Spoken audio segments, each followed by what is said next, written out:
안녕하십니까. 최재형 목사입니다. 성경 말씀에 보면 예수님 말씀에 선지자는 자기 고향에서 환영받지 못한다 하셨는데 저는 제가 태어난 고향 양평에서 이렇게 많은 분들이 환영해 주시고 성원해 주셔서 성경 말씀이 틀린가 하는 생각도 들 정도로 저는 지금 행복합니다. 고맙습니다, 여러분.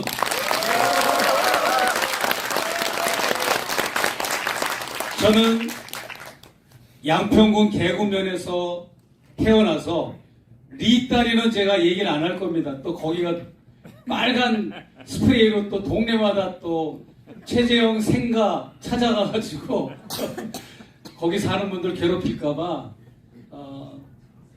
구체적인 주소는 말할 수 없지만 양평에서 태어나고 그리고 석장초등학교라고 있었습니다. 석장국민학교 그리고 계군중학교 양평에서 그렇게 다녔고 고등학교는 내 친구들은 나 제물포로 유학을 가고 제물포 고등학교로 유학 가고 서울 어디로 유학 가고 그랬는데 저는 공부를 못해서 그냥 여주에 있는 대신고등학교를 갔습니다. 이제 예전에 대신 농고라고 그랬는데 제가 다닐 때는 인문계가 있었고 인문계 고등학교를 나왔죠.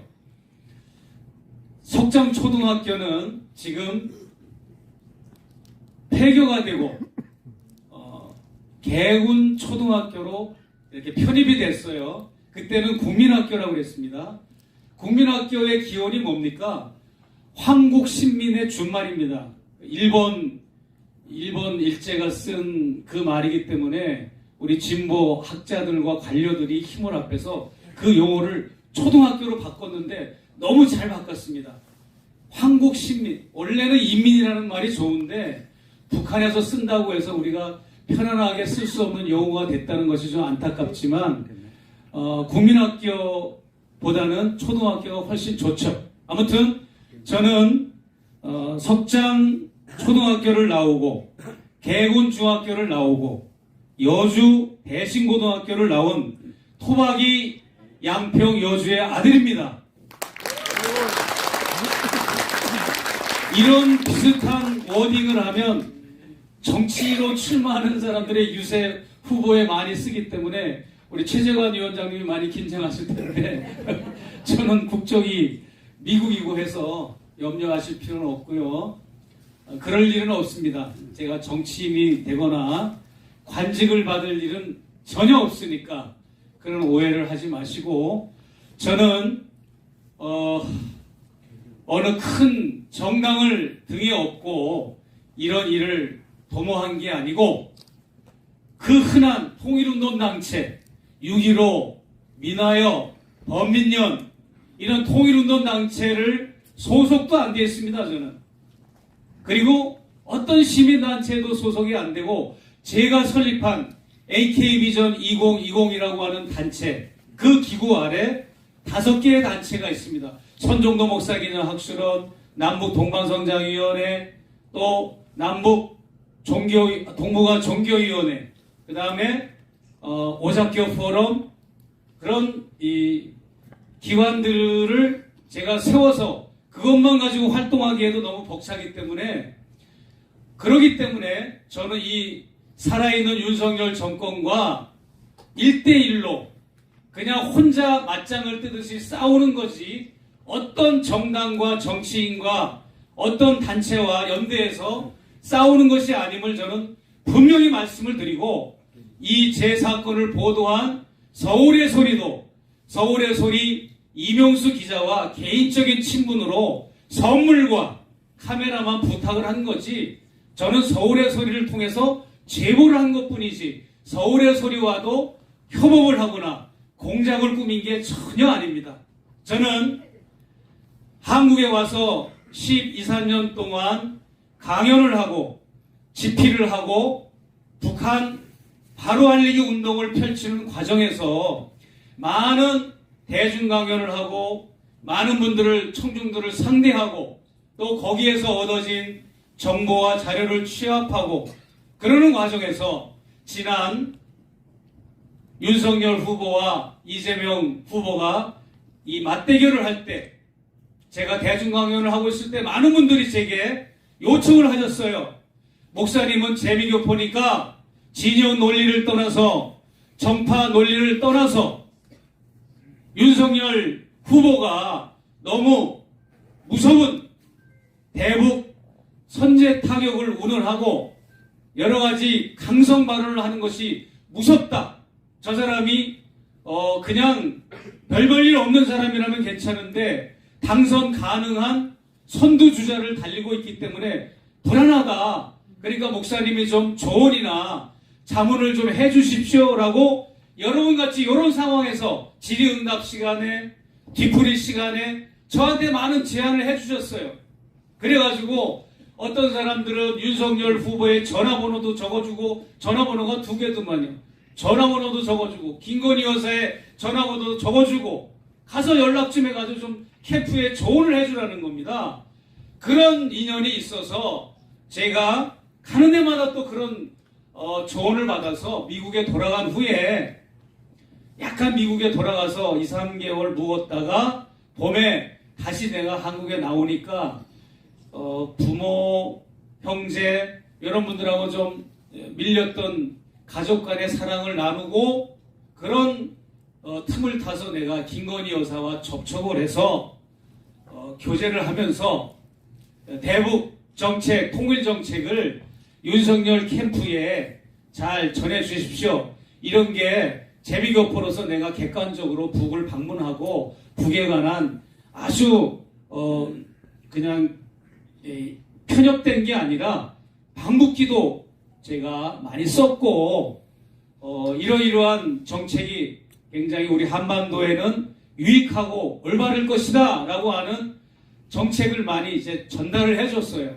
그러면서 김건희 여사도 저에게 어떤 마음을 열고 그러면서 정치, 경제, 사회, 문화, 가정 이야기, 종교 이야기 그런 이야기를 나누고 김건희 여사도 여기 경기도 양평에서 태어났어요.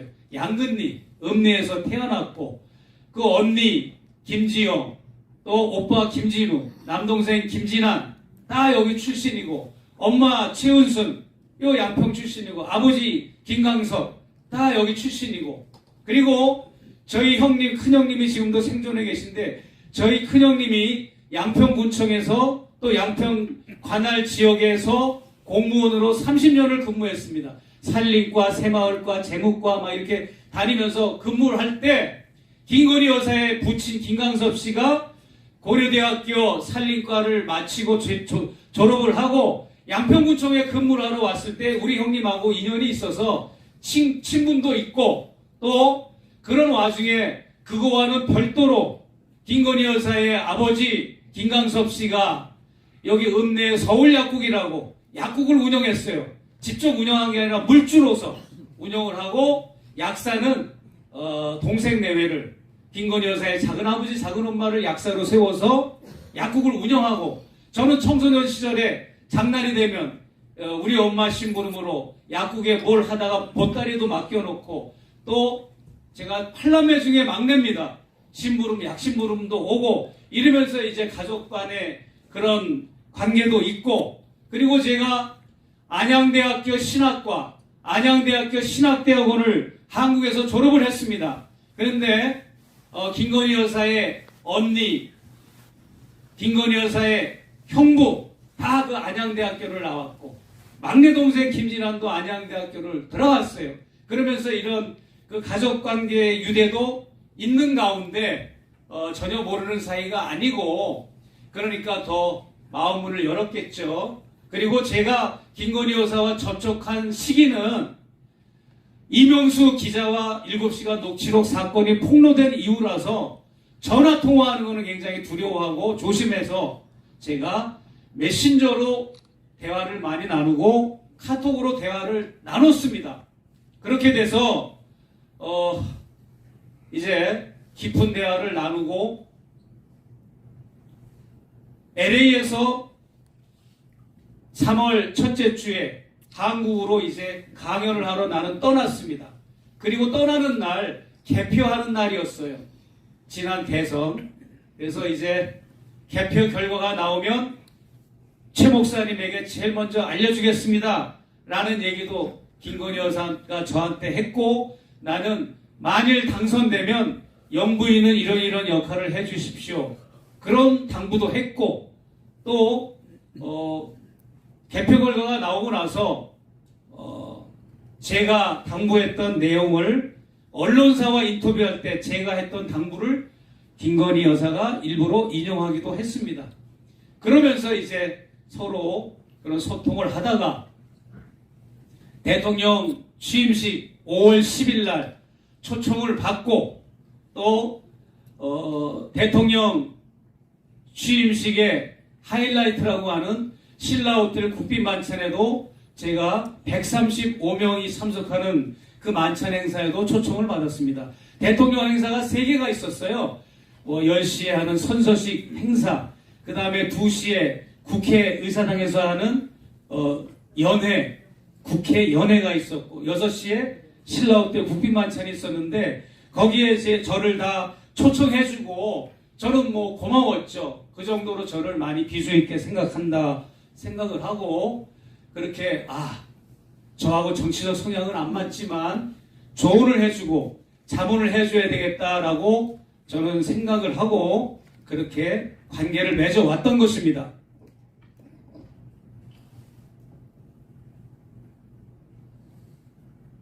그리고 이 방송을 스트리밍으로 보시는 분들이나 여기 계신 분들, 제가 윤석열 대통령, 김건희 여사 이렇게 호칭을 쓰는 게 불편한 분들이 또 계속에 계실 겁니다. 왜냐하면 무슨 그것들이 대통령이고 영부인이 하면서 막 육두문자 쓰시고 이름만 부르고 그런 분들 계세요. 그런 분들은 그렇게 하셔도 됩니다. 매우 그걸 누가 말립니까? 우리 주권재민의 나라에서. 근데 저는 뭐 방송 용어라서가 아니라 대통령이기 때문에 우리가 비판하는 것이고 영부인이기 때문에 우리가 비판하는 거기 때문에 그냥 퇴진을 한다, 퇴진은 당하는 날까지 나는 그 용어를 쓰는 것 뿐이니까 불편하셔도 양해 부탁드립니다. 괜찮죠? 네네네. 그래도 목사니까 최소한의 또 뭐 이렇게 그런 게 필요할 것 같고요. 죄는 미워하되 사람은 미워하지 말라는 것도 작동을 합니다. 그래서 여러분 그렇게 양해해 주시고요.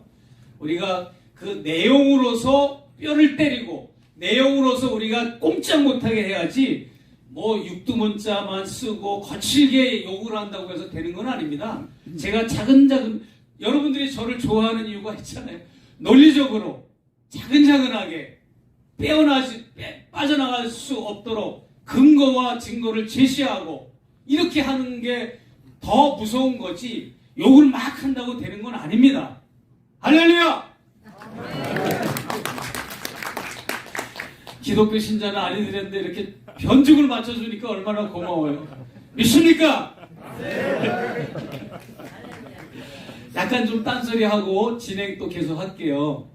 제가 양평이 고향이잖아요. 그리고 제가 제일 좋아하는 우리 고향에 두 어른들이 계시다면 한 분은 여운형 선생, 모냥 여운형 선생이 계시고, 한 분은 누구일 것 같습니까? 한번 맞춰보시겠어요?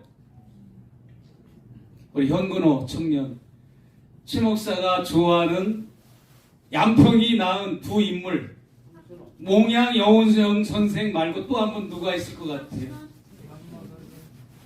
누구세요? 맞습니다.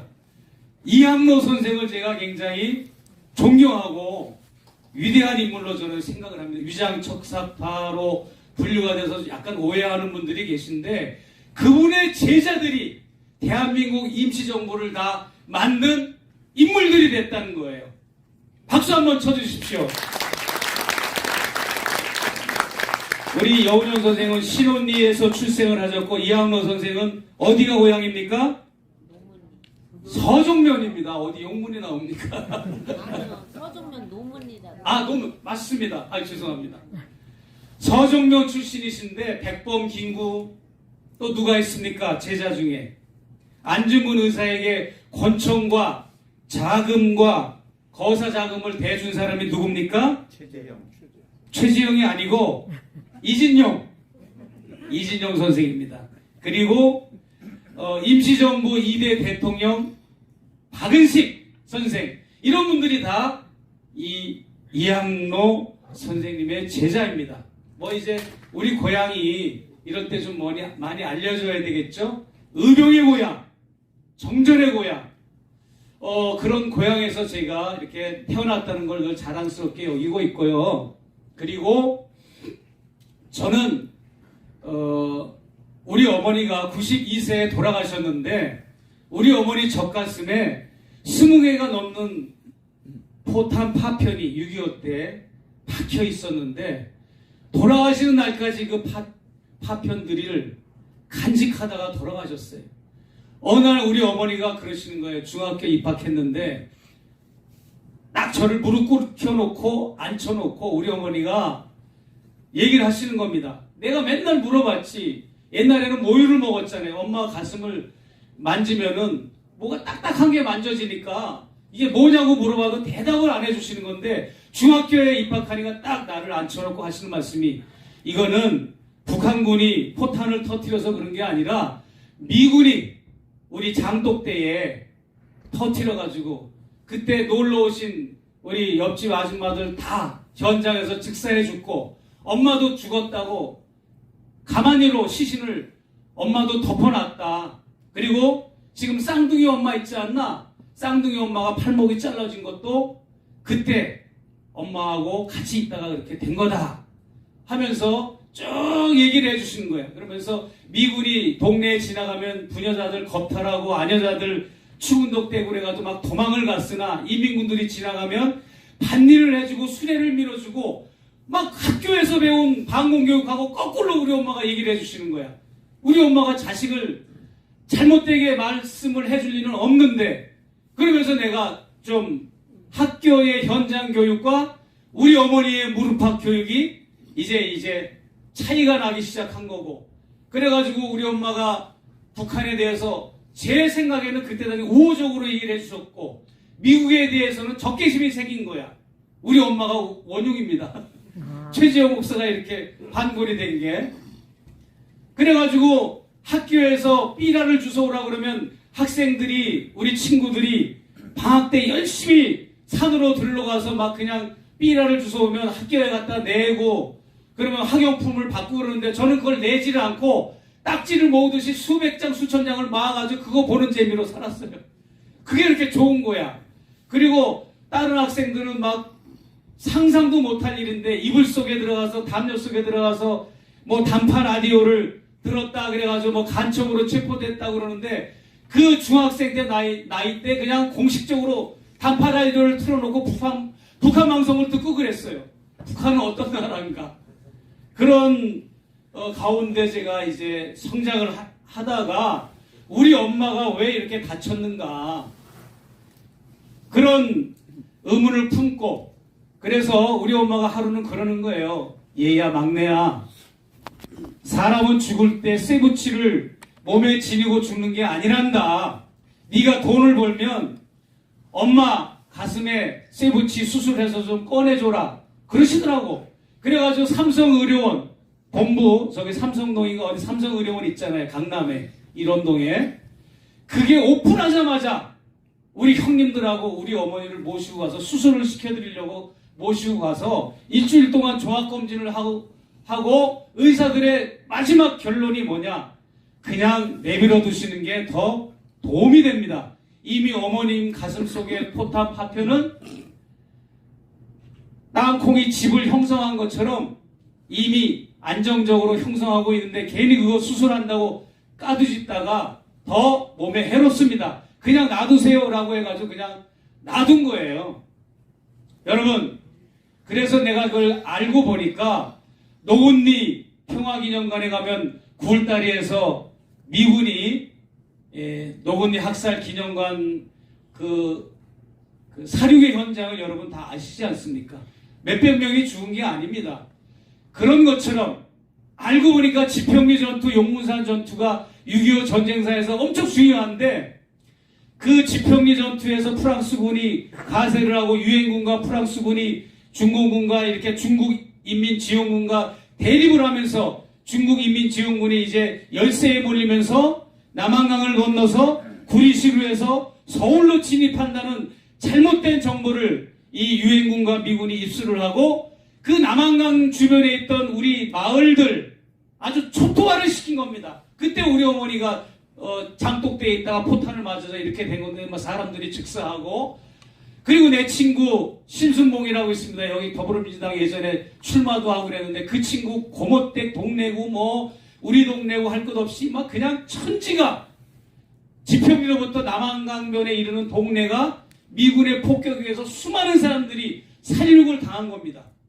지금도 우리 동네 가면 1m 깊이만 삽으로 파내려가면 빨간 벽돌 같은 흙덩어리들이 그냥 무더기로 막 나와요. 어디를 파도. 지금도 그것을 내가 규명을 하고 있어요. 언젠가는 노근리 그 학살처럼 이걸 내가 규명할 거예요. 내가 지평리 기념관을 갖다 돌아버리는 줄 알았어요.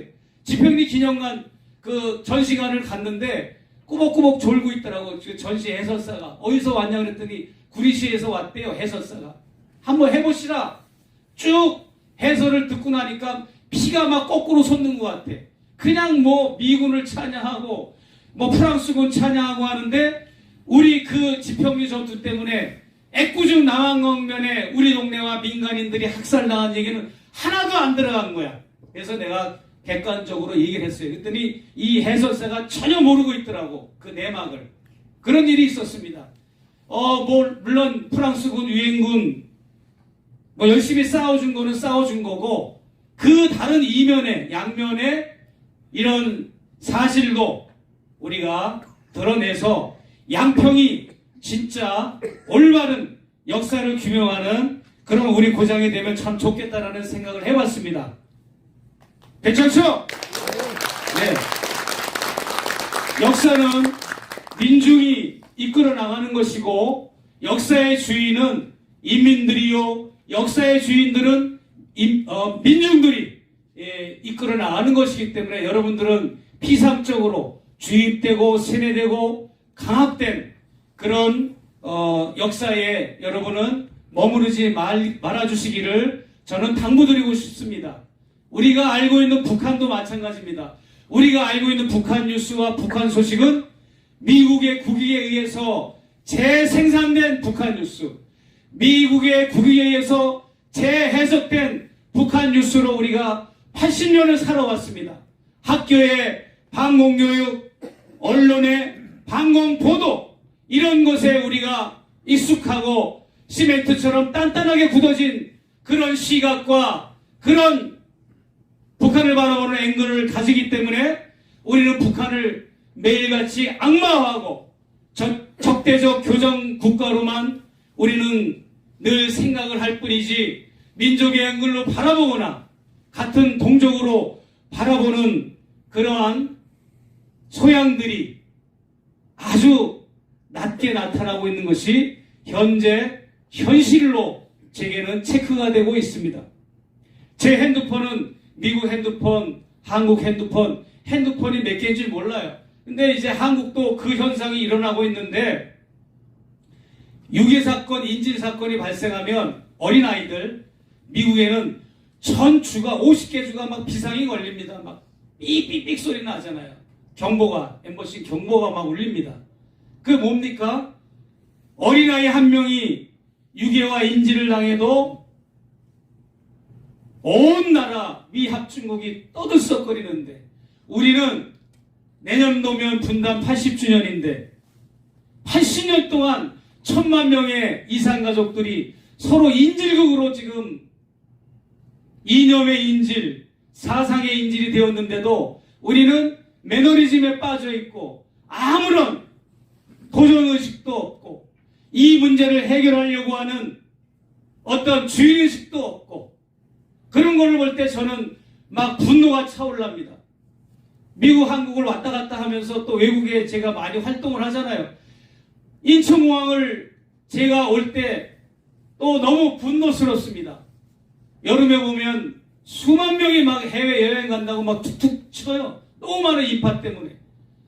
너무 잘 살고 아파트, 주택 잘 꾸며놓고 좋은 자동차, 고급 승용차, 뭐 빌딩이 올라가고 얼마나 지금 우리가 잘 삽니까?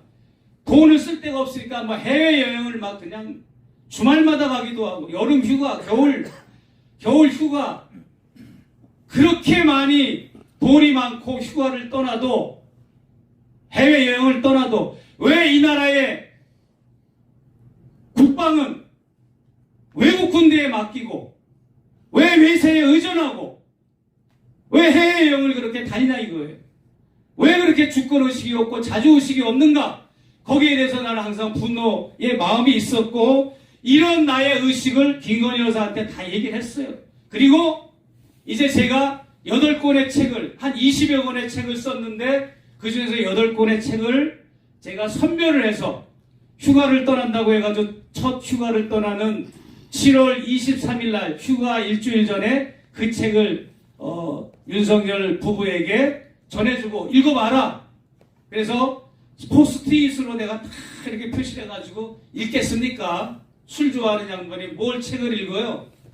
그러니까 엑기스만 내가 포스트잇을 다 이렇게 표시를 해가지고 이 검색대에다가 놓고 그걸 또 검색을 해요. 뭐 내가 양주도 한 30만 원 상당의 양주하고 책 8권을 이렇게 전해주니까 검색대에다 독극물 검사도 하고 폭발물 검사도 이렇게 해야 되죠. 하고 막 함부로 다루더라고요. 그래서 내가 조심조심 포스트잇 이거 저기 뜯어지면 안 됩니다. 뭐 이러면서 내가 그렇게 애착을 가지면서 술 좋아하니까 술 마시면서 읽어라. 이렇게 하면서 내가 이런 것을 전해준 겁니다. 그게 잘못됐습니까? 아니요. 일국의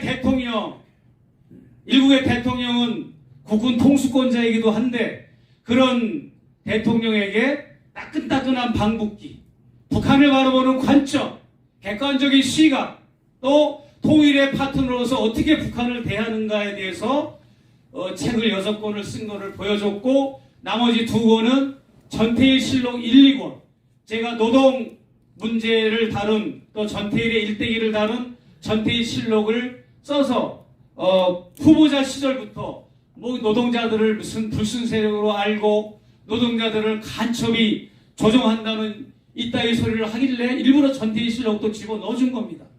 이렇게 해서 제가 점점점 저의 정책 자문과 조언을 해주는 상황에서 이제 취임식을 5월달에 참석하고 그 다음 달 1차 접견을 했습니다. 1차 접견을 하고 자리에서 일어나는데 김건희 여사가 나한테 뭐라고 얘기를 하는가 하면 하도 많은 방송에 나가서 얘기를 했기 때문에 여러분 잘 아실 겁니다.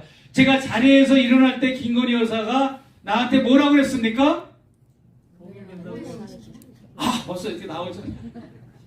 내가 목사님 5년 내에 내가 통일시킬 거예요 라는 말을 나한테 인사말로 하는 거예요. 이제 일어난다고 자리에서 일어나니까 인사하는 치레로 목사님 걱정하지 마세요. 내가 5년 임기 내에 통일시킬 거예요. 그러니까 이게 뭐 석장 1, 2와 석장 1, 2를 통합하는 것도 쉽지 않을 텐데 이 백안 1, 2와 1, 2를 통합하는 것도 쉽지 않을 텐데 어떻게 이게 그리고 여사가 국정에 여사는 선출직도 아니고 선출된 권력도 아닌데 어떻게 통일을 시킵니까? 그것도 의의가 없고 5년 임기 내에 뭐 통일의 초석을 쌓는 것도 아니고 내가 통일을 시킬 겁니다. 내가 통일시킬 겁니다. 내가 충격을 받았고 그 다음에 이제 몇 개월 후에 9월 달에 접견을 했는데 그때 이제 디올백을 가져 들어간 거 아닙니까? 촬영이 됐는데 거기서도 내가 남북 문제에 직접 나설 거예요. 그래서 제가 이거 큰일 났다. 저 여사가 누군가로부터는 가정교사에게 대북정책 통일정책을 특강을 받거나 세뇌를 받고 있다. 왜? 대통령실에 근무하는 외교안보 특보나 통일 전문 학자들이나 관료들은 그렇게 조언해 줄 리가 없지 않습니까? 아무리 지금 뉴라이트가 대통령실의 김태효 같은 자, 통일부의 김영호, 또 교육부의 이주호 같은 자들이 뉴라이트 세력들이 내각과 대통령실을 장악하고 있어도 그 정도는 아니거든요. 근데 김건희 여사가 나오는 입에서 나오는 말들은 이거는 도대체 이거는 상식적으로 현실적으로 이해할 수가 없어서 내가 호기심의 촉수를 총동원해서 발산을 해봤더니 그 인물이 바로 천공이었더라.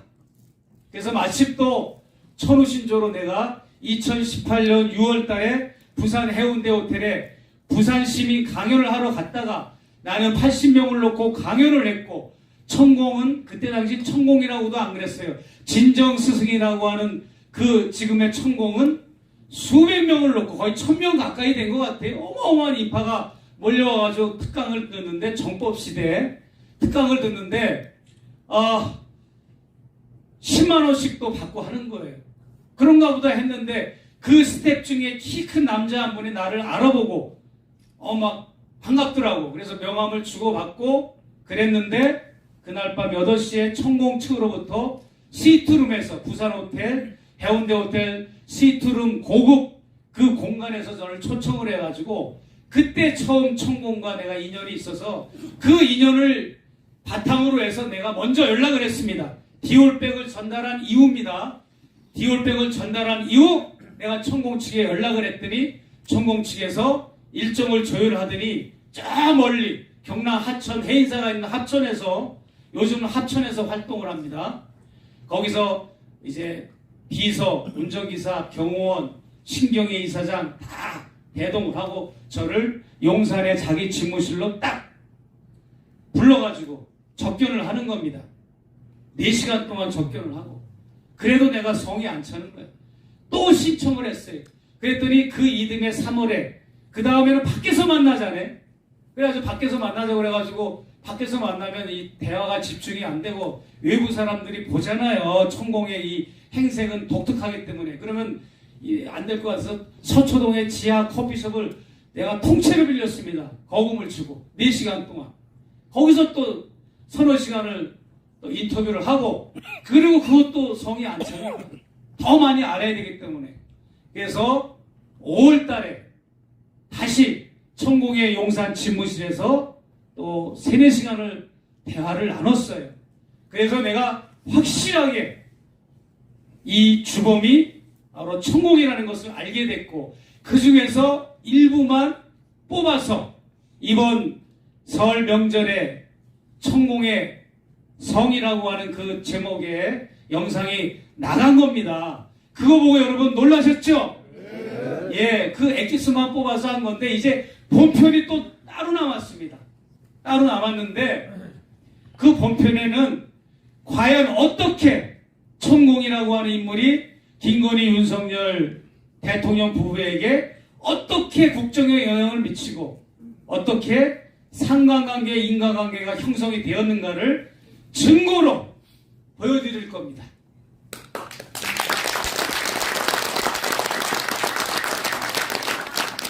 그래서 많은 분들이 제가 요즘 이렇게 이 방송 저 방송 나가니까 유튜브만 틀면 목사님 나와서 좋아요 그거 보는 재미로 삽니다 이런 분들이 계시는데 제 이름을 댓글에다 쓰는 분들이 최재형 근데 저기 독립운동하신 귀하신 최재형님은 괜찮은데 저 감사원장 했던 최재형이 또 올라가지고 좋지가 않아서 내가 제 이름은 최재영입니다 뭐 이제 얘기를 했는데 어떤 분이 댓글에다가 기가 막힌 댓글을 달았어요.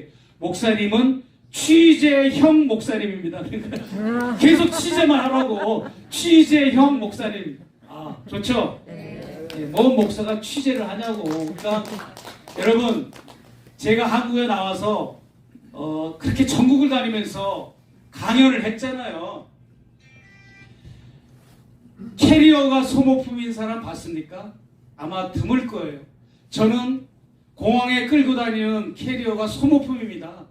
여기 우리 귀한 장영달 선생님, 장영달 전 국방위원장님 나오셨지만 제가 전주에서 강연을 하려고 끌고 가는데 이 바퀴 하나가 툭 빠져가지고 총알처럼 대로변으로 휙 날아가는 거예요.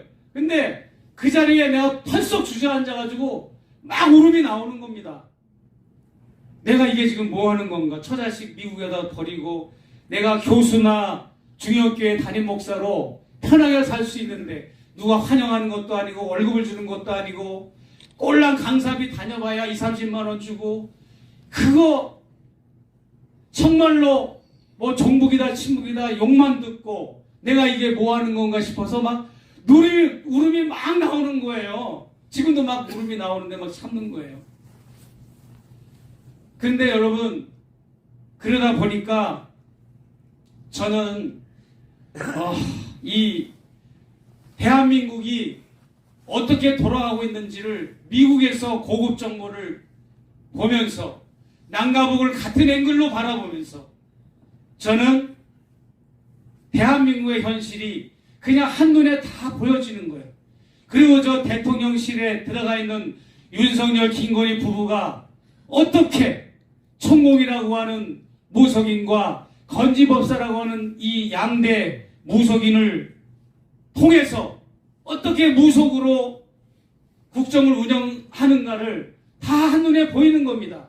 그래서 제가 취재하는 취재를 하게 된 것이고 제가 아이디어와 전략을 짤 수밖에 없었던 것이고 그래서 여러분들에게 이 현실을 알려주기 위해서 이와 같은 일들을 지금 하고 있습니다. 아직도 많이 남았어요. 2탄, 3탄, 4탄. 총선까지 갈 것 같아요. 그리고 대선까지 갈 것 같아요. 근데 대선은 올 가을에 있었으면 좋겠어요. 무슨 말인지 아시죠?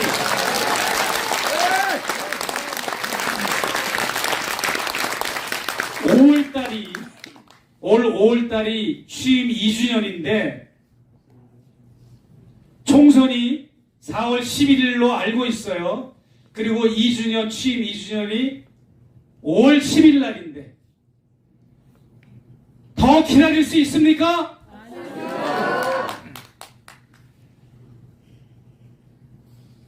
잠수사가 바닷속이나 강물 속에 들어가서 숨을 참을 만큼 참다가 도저히 참을 수 없이 막 숨이 막혀있는 그 갑갑하고 답답하고 숨 막히는 그 심정이 내가 전국을 다니면서 대중강연을 해보니까 바로 우리 민초들의 심정이 그와 같다는 것을 내가 알고 저는 하루라도 빨리 윤석열 정권이 하야하고 퇴진되고 또 탄핵되어서 새로운 민주정권이 들어서기를 저는 갈망하고 있는 자입니다. 저는 어느 정당도 가입된 적이 없고 여기서 이민 가기 전에도 그랬고 지금 가 있는 미국에서도 미국 시민권자지만 민주당 공화당에도 가입이 안 됐습니다. 할 시간이 없어요 일단. 그러나 개인적인 취향, 개인적인 성향은 아주 진보적인 사람이죠 저는. 그런데 내가 이게 무슨 정치 공작입니까? 아닙니다. 저는 순수하게 공적인 일만 해왔던 시민단체, 통일운동단체를 이끌고 있는 저로서 공공의 이 영역에서 제가 취득한 공공의 이 재산을 우리 시민 여러분과 우리 깨어있는 우리 모든 민중 여러분들에게 이것을 알리고자 이 일을 도모하고 이 일을 추진하고 있는 것이기 때문에 여러분 저는 어떤 몰카범이나 아니면 종북이나 정치 공작을 한 것이 절대 아님을 여러분한테 저는 감히 말씀드리고 싶습니다.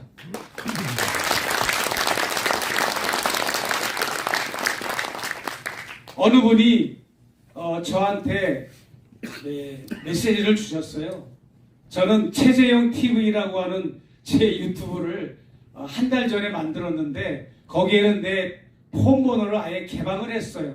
많은 분들은 뭐 신상 털린다 뭐 그렇게 얘기하는데, 신상 털려봐야 나는 미담이 나오면 나왔지 나쁜 게 나올 게 없어. 털리면 더 좋아 나는. 네. 뭐 그래서 공개를 했더니 이 천공 영상이 나오고 나서 뭐 엄청나게 많은 분들이 문자와 카톡을 주시는 거예요. 그 중에 한 분이 내가 양평 간다고 그러니까 뭐 양평에 저기 갈산 공원에 있는 그 아주 그 일본 신사 참배했던 거기에 그 아주 그 일본의 고약한 천조 대신이, 또 여주에 있는, 여주 어디에 있는 그 여주 지청에 있던 그 자리에 있죠.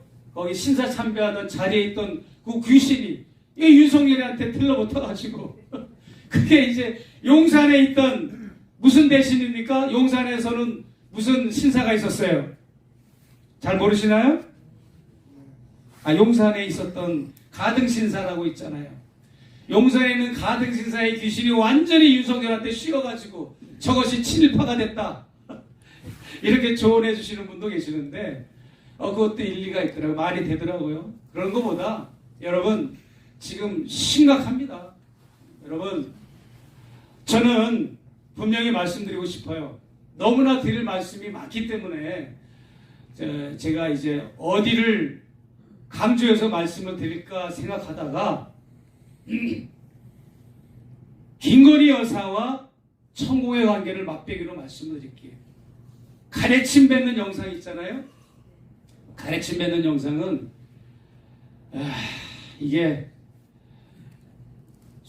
담배를 많이 펴서 일어나는 현상이다. 아니면 성형수술을 7번을 했잖아요. 성형수술을 7번 하고 대통령 주치의도 항상 대통령 주치의는 내과를 임명했어요. 물론 윤석열 대통령 주치의도 내과입니다. 그리고 20명의 자문위원 의사를 두게 돼 있는데 성형외과 의사는 박근혜 대통령 이후 처음으로 뒀어요. 누구를 위해서? 윤석열 대통령이 그냥만 어디 성형수술을 할 때가 있습니까? 근데 왜 뒀겠습니까? 아무튼 성형수술을 많이 해서 가래침이 나온 것도 아니고 신들림 무속인들이 어떤 신들림 현상이 일어났을 때 트림을 이렇게 하든지 가래를 받는 현상이 있어요. 그런 현상일 정도로 김건희 여사는 지금 무속에 심취되어 있습니다. 그러니까 천공의 정책을 넘겨줄 때, 또 대통령 재석을 받아서 부서에서 각 정부 부처에 적용을 할 때, 그런 메신저를 주고 받을 때 그 앞전에 이미 천공과 김건희 여사는 영적으로 교신을 하고 있는 정도가 돼버린 겁니다. 가스라이팅을 넘어서서. 그리고 그 비서 중에 하나도 거의 무녀 같은 정도의 그런 아주 신기가 있는 비서, 측근 비서가 있어요. 그리고 여러분, 김건희 여사가 뭐 오방신을 좋아한다고 말 들었잖아요. 그래서 뭐 어디에 오방신을 매장한 것도 이제 다음에 보도가 나오는데, 얼마나 좋아하면 윤석열 대통령의 대선 기간에 자동차 끝번호도 5번, 커머나 컨텐츠 번호도 5번, 또 김건희 여사의 번호도 5번, 그리고 뭐 천공의 집무실도 5층, 그리고 김건희 여사가 영부인으로서 노인정에 무슨 선물을 갖다 주면 선물도 5박스, 수박을 사다 주면 5통, 이렇게 미신에 어떤 심취해 있고, 물론 옛날부터 내려오던 전통 문화를 내가 배격하는 건 아닌데 그런 차원을 넘어서 너무나도 황당무계한 이런 미신에 심취해 있고, 이 천공이라고 하는 인물이 정복 강의를 통해서 윤석열, 김건희 부부는 정액제, 천공 강의를 들으려면 입도비, 월회비, 정액제, 뭐 여러 다양한 밸류의 그런 돈을 내야 강의를 딱 받아서 들을 수가 있는데, 그것을 철저하게 듣는데 어떤 식으로 그러면 정책을 넘기느냐? 무조건 이 천공은 그 정법 강의를 통해서 이 정책을 그때그때 지시를 내립니다. 이건 강의가 아니에요, 여러분. 지시입니다, 지시. 그러면 그것이 천공이 국정을 지시하는 그런 형태가 되어버리는 거예요. 여러분 보십시오. 천막당사 대통령이 이 용산을 들어간다는 거에 대해서 민원이 막 제기되고 청원이 막 들끓어 오르니까 천공이 한마디 하니까 당사의 천막을 치고라도 내가 버틴다. 그런 얘기가 나온 게 바로 천공. 그것부터 시작해가지고 지금까지 천공이 말한 게 국정에 반영 안 된 게 어디 있습니까? 출처불명의 도저히 전문가 집단이나 관료, 고위 관료들이 임명직이 제안하거나 연구하지 않은 출처불명의 이런 정책들이 막 그냥 막 쏟아져 나오는 거, 뭐 김포가 서울로 편입되는 거, 뭐 엘리자베스 여왕 조문하는 거, R&D 예산 문제, 뭐 그냥 수백 가지입니다. 수백 가지. 2년 동안 수백 가지입니다. 여러분 수십 가지가 아니에요. 다 그게 나올 겁니다. 그게 그런 식으로 이렇게 되고, 그리고 김건희 여사는 본인이 거의 다 대통령의 행세를 하고 있어요. 그냥 윤석열 씨는 내가 윤석열 씨라고 얘기합니다. 사인 머신이에요.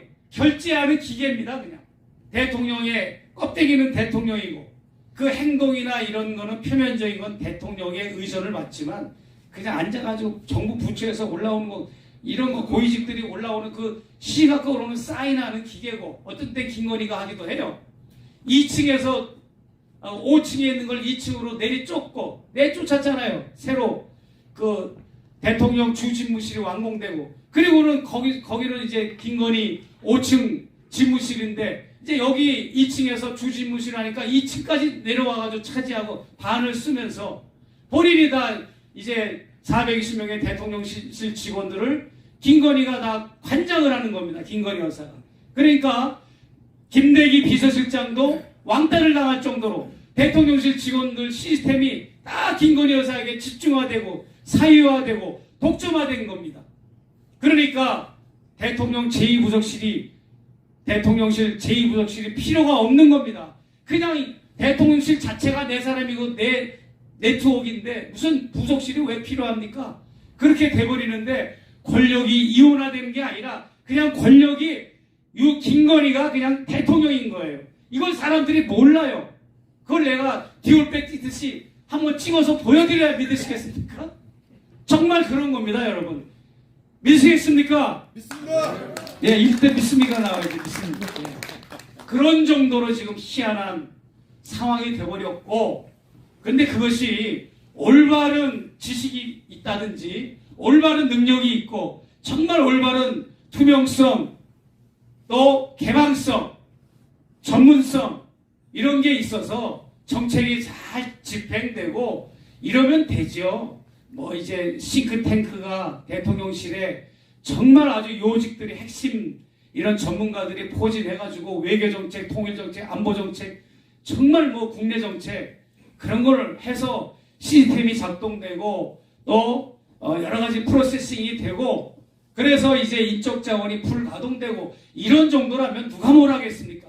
이건 천공말 그냥 아무 말 대잔치 아무 책임이 없는 무속인이 툭 던진 말 한마디가 그냥 대한민국의 운명을 좌지우지하고 통일 한반도의 미래를 좌지우지하는 이런 실정이 되었고 내가 천공을 뚫고 들어가서 여러분 천공의 조직원이 나한테 뭐라 그러는지 아십니까? 목사님 김건희 여사 경호실 시스템을 뚫고 들어간 것도 대단하지만 천공의 시스템을 뚫고 들어간 거는 더 대단합니다 그러는 거예요. 왜 그렇습니까?